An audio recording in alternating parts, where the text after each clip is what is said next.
Right. Hey, good morning, team. We are super excited to be here with you. I'm Wendy Stauffer. I'm an Emerald ambassador. I am directly under Angela Harry. You guys know her as Angela Faith on Facebook. And I'm here with Kenna Lloyd. So hello, Kenna. Good morning. Hi, good morning. The two of us are super excited because we are going to help lead you through or guide you through a book club or a book study that was just recent with Plexus. And so I've taken some notes so that I am able to, stay on course, but we want to go ahead and just jump right in, and hopefully you're going to take away some good stuff from this call. The worst time to think about what you are going to say is in the moment you are saying it. I'm sure you guys would agree with that. And that is a saying from Phil Jones. And he is the author of Exactly What to Say, The Magic Words of Influence and Impact. I like that it says the magic words of influence. We want to remember that it's not the magic words of manipulation. We're not talking about how to manipulate people. We're talking about how to influence and impact people with what we have to offer. So whether we are thinking about Plexus or any other time in our lives, I'm pretty sure we can remember those times, those moments where we looked back and thought, man, I should have said whatever, or man, if I had only said this, right? So we have that moment where we think, wow, if I could have just said that right thing, and we kick ourselves thinking that we wasted the opportunity. We can also agree that there is some fear or anxiety thinking about what we will say when we are asked about blank, fill in the blank. You know, we're like, well, what if I don't know the answer? What if they ask me this? What if they ask me that? And it puts us in a fear mode or an anxiety mode where we just stop, we freeze, we can't even go forward. We also get concerned about how we will respond to someone's objections. And usually the objections are something pretty simple that we've already heard or we ourselves put out as an objection. We had the same thought. Well, what's it cost? Well, will it work for me? What's it taste like? What if it doesn't work? I mean, we had those same thoughts. And the person who invited us to try Plexus had an answer for that. They had something to help us through our objections. Otherwise, we wouldn't be here, right? And of course, the silencer. I'm going to call it the silencer. And that is what if I say the wrong thing and they say no? So we choose to say nothing at all. Well, I don't know about you, but I have a few friends. I have people in my life who I was afraid that I wouldn't say the right thing. And so I kept waiting until I knew more or had more information. And next thing I know, they're posting on social media about a company that they just joined and this product that they're using. And it's going to be so great. And you kick yourself because they could have been on your team if you had just asked. I've got several of those.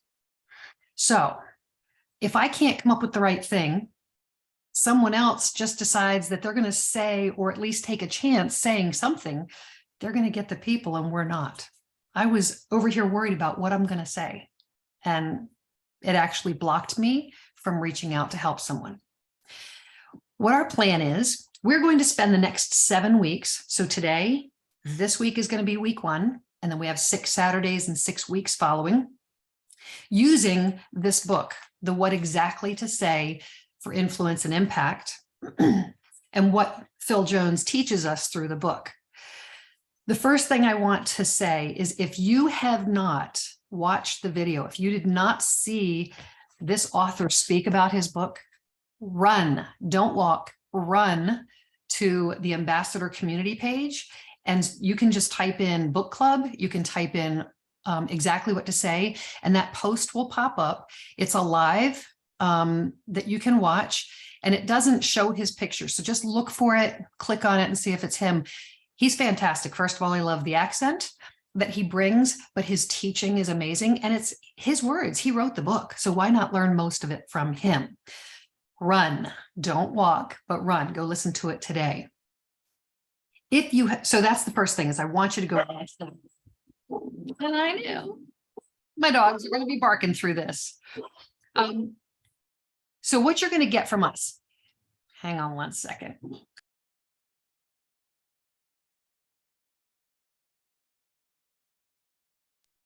I didn't want you to hear me yell at you, yell at them. So each Saturday morning for the next 6 Saturdays, we're going to host a Zoom call, and we're going to share a couple of phrases from the book and a few examples to help you put those phrases into action. There will be a post in Team Legacy, and it will also be in Lisa's team page. I believe we're going to have it in both. Giving the key takeaways and points that we got, that Kenna and I both got from the book. We're going to give action steps or a challenge, and that's going to include you using that phrase of the week, or there might be a couple of phrases. We're starting this week with just one phrase, but there might be 2 or 3 phrases that you're going to use for reaching out to your prospects. And the challenge will be that you're going to screenshot, create a collage of those reach outs that you did, and you're going to share them with us in the team. For those who choose to do that and share those, there's going to be an opportunity to win some little prizes, which is always fun. And so with that, we want to go ahead and jump right in. Those posts that you're going to see, like I said, they're going to include the takeaways. We're going to share the video so that you can go back and watch it if you want to.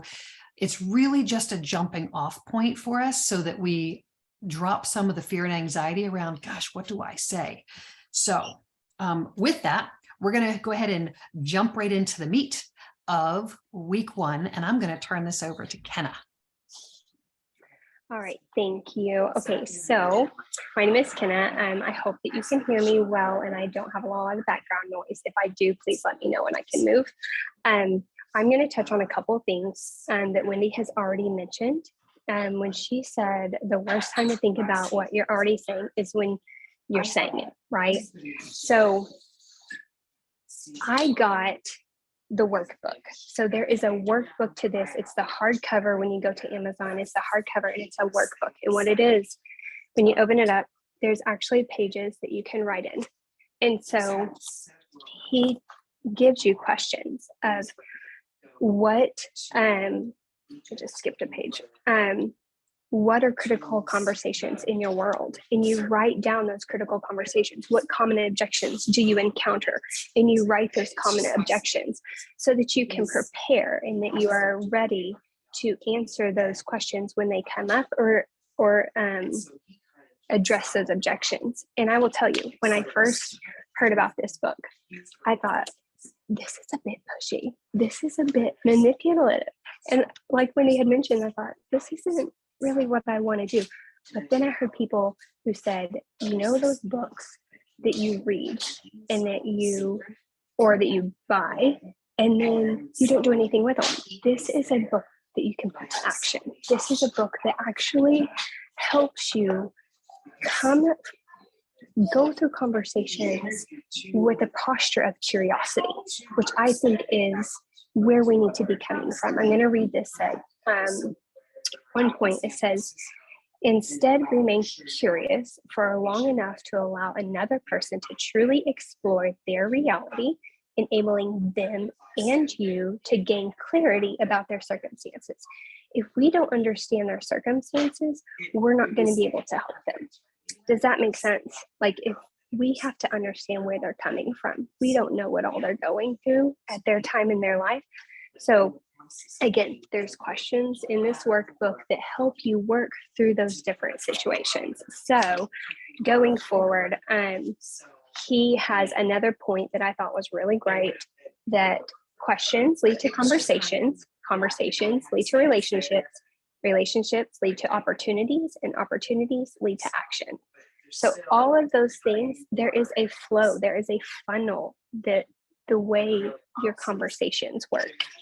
So going into the very first phrase, it is, I'm not sure if it's for you, but this allows someone to bring their guard down.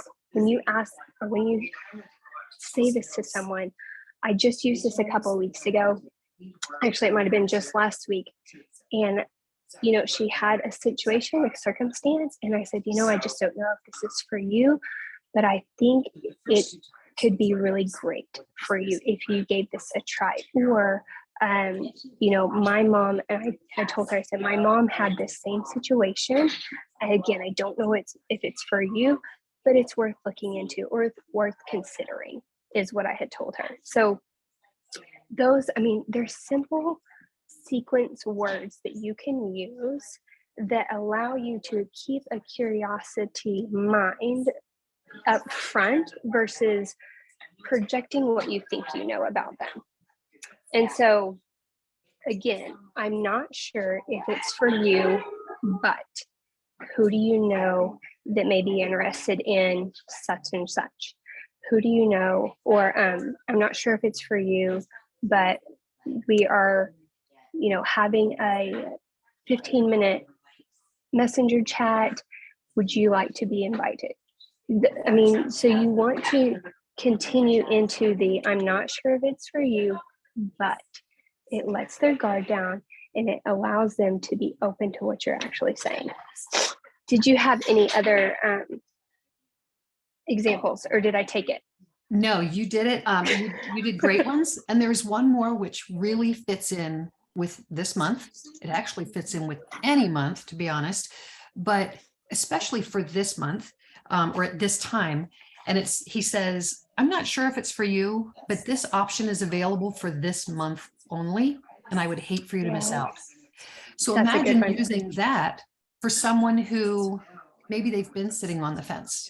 Maybe, it's someone that you have talked to before, but they aren't on the fence yet. Like they just, okay, I took your information.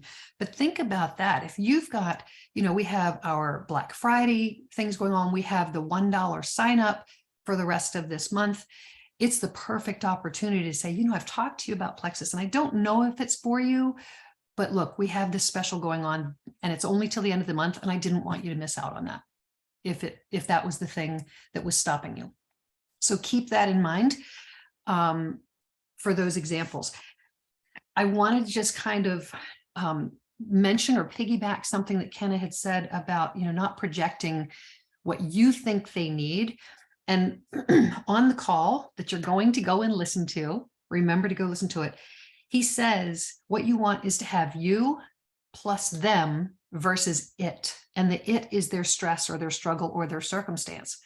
And that's what she's saying, is that you're coming along with them and saying, the two of us together can address that thing instead of just being, hey, you've got this and I've got something to help you. Notice that I immediately went to I have, I, me. And so when we come together and say, we could really work together and see some good things from this. So again, I can't tell you enough times to go and listen. And if you've watched it, go back and watch it again, because the second time I watched it was as good as the first. So, all right. So what are you going to expect then? Kenna, do you have anything else that you want to share from the first section?